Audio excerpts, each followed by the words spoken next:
Hello sir, may balita po ba sa increase natin next year? Salamat po.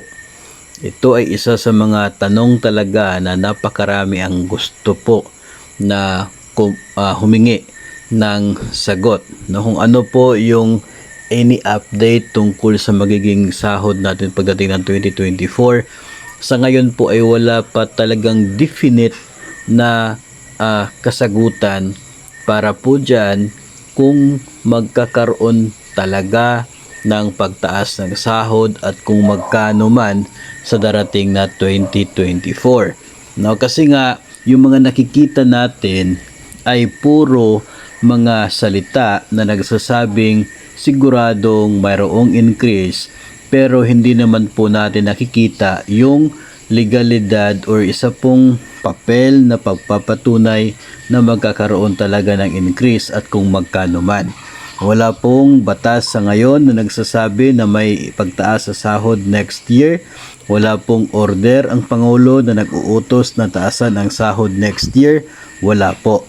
Yung nakikita po natin kapag nagsisearch tayo sa internet ay yun pong mga naibalita dati na sinasabi ng DBM na mayroon silang inilaan na 16.95 billion for salary increase if magkakaroon pagdating ng 2024.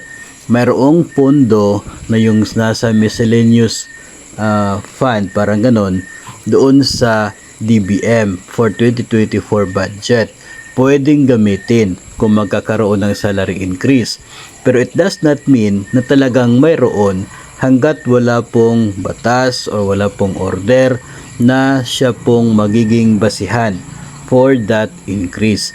At dapat sa batas na yan o kaya ay sa order na yan ay nakapaloob yung magiging sahod pagdating ng 2024.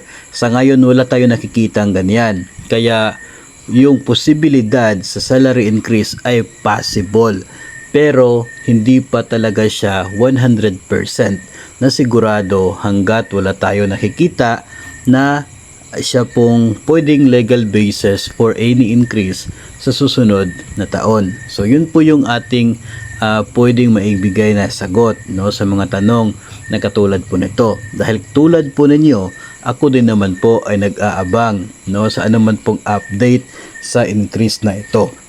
Meron tayong mga nakikita na bills sa House of Representatives. 3 na po yun, iba't ibang bersyon. Meron din po tayong nakitang isang bersyon doon naman sa Senado na kapareho ng isang bersyon doon sa House of Representatives. Pero ang mga bills na yan, pare-pareho naman na nakapending. Kaya hindi po natin pwedeng sabihin na talagang sigurado, no, hanggat wala po tayong nakikita na talagang order or batas for that purpose, no. So yun po yung ating take, yun po yung opinion natin dito po sa isyong ito.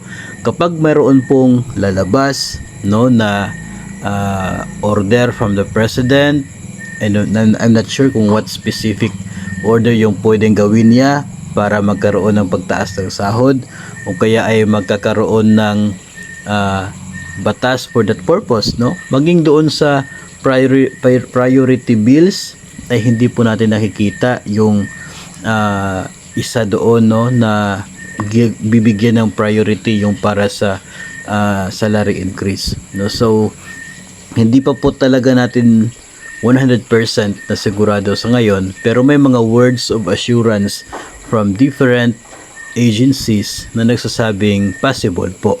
Pero yun nga, as I said, possible, pero hindi pa talaga siya 100% sure. Lahat naman kasi ng bagay ay posible, diba? Kung tayo po ay open-minded, lahat po ng bagay ay posibleng mangyayari.